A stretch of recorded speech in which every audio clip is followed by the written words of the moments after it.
Thank you. One thing will become obviously very obvious to you, as it did to me. Medical professors are far better at speaking than what shipbuilders are. So I need some notes, and I was home this morning writing a couple of key points down on my iPad and thought I'll just go to my home printer and print, and it wouldn't print, so so here I am. But thank you for giving me the time. Let me start by congratulating the Business News team on their 25th birthday for their tremendous achievement over this period. 1993, I noticed, is the start date, and I tried to reflect back on how the state looked at that time, and I think Carmen Lawrence or Richard Court would have been the Premier. Harry Klein, of course, commenced the journey of establishing a business publications for West Australians. There isn't any need for me to revisit the history of the companies. Most in the room know it all that well, and of course we've listened to Elton a while ago, who's reminisced on a number of growth periods. The very energetic and business-savvy Elton joined in about 2000, and his role has clearly been, and successfully so, to grow the business to the next level. Mark Pownell and Mark Bayer have added high-quality journalism, and I see there are a number more journalists employed in the organisation now. It's a great story.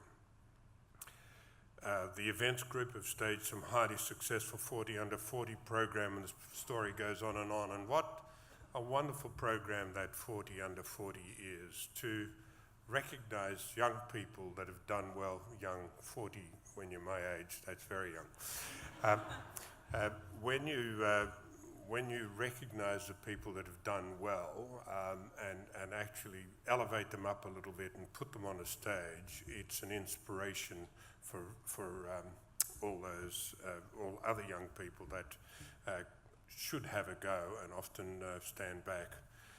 I've been involved with another entrepreneurial type program for not under 40, but I've always felt that it can be an inspiration, and people look and listen to these heroes, and when they listen to them, they find they've done nothing really very clever, as I'm going to tell you my very short story shortly.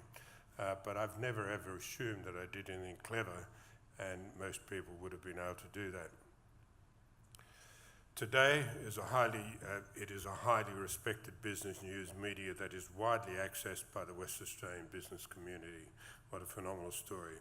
I've personally watched the growth of business news as its development was over a similar period to Austell. In 1988, I gathered and shared my vision for a global shipbuilding business with a few young guys in their 20s and invited them to join me. Austell had a 5-year head start on business news, but this is what we look like today. We celebrated our 30th birthday, so we're 5 years ahead in August last year, and our first market was to the Chinese, and we always used to say we've started on the 8th of the 8th, 1988, and you know what that means in China. It's a pretty important date. But what we do is clearly up there. I'm not going to make this a very long delivery. We design ships. We have lots and lots of designers. We build them, of course. We manage assets. We've been listed since '98. We now have 5 shipyards around the world and 4 service centres. The shipyards are, and I think that could be on another slide, but I'll go through them now. Of course, we're still at Henderson, which is our headquarters. There we go. Someone's doing that for me. I don't need this. So our headquarters is still at Henderson, which is the picture on the top right. Then the largest business by far at the moment is Austell USA, which is in Mobile, Alabama. And again, many of you will know the story. We exclusively build military ships in the US. and some good successes there. We've got around about 4,500 people in the US. We're now the fourth largest shipyard in the United States. And we've got two programs that we build. One's a full-on fighting ship, a little combat ship, and one's a in-theater type supply ship. We have a shipyard in the Philippines, which is a decision that I made with the assistance of my board, with the support of my board rather, a few years ago, because Australia is, shipbuilding is a very intensive labour industry, and clearly for us to be able to compete in the world market, we had to also build in a low-cost labour country. We've just in the past few weeks built a huge building in the Philippines, expansion program. We can now build the very largest vessels that Austal makes. We have Austal Vietnam, which is the blue building at the bottom. That's a brand new business, and that has just commenced the construction of the first big one for Norway. That's a 113-metre vessel or thereabouts. And we have Aolong Shipbuilding in China, which is a joint venture with us in the minority. That was the only way we could be in China, but we build strictly commercial ferries there. So there's a good example. This vessel, for those of you that live somewhere near the coast, you might have seen it on trials just recently. It's only departed for its home port in Denmark in the past week or so. That's the large one. And in fact, that was the largest bulk ferry that we have built to date. That carries around about 450 cars and the associated people that go with the cars, around 1,000 or so. And then, of course, at the bottom we had a whole range of ships that we do. That's a fascinating picture. I like it. That is one of the very first missiles that was fired off the front of one of our LCS ships in the US.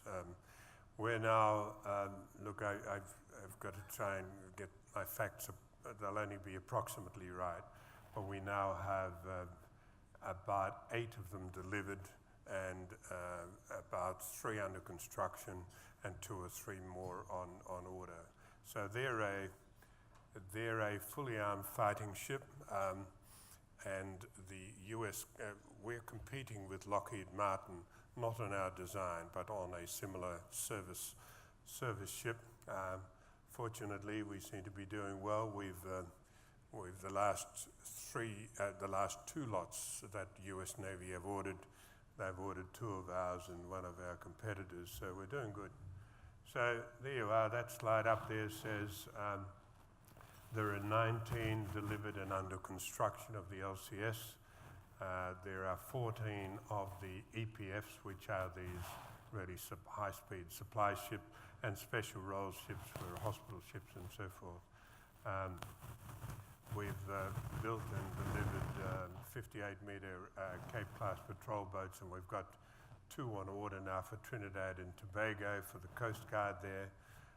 We're doing a bunch of Guardian-class patrol boats, which are for which are Australia's gift to the Pacific Island nations.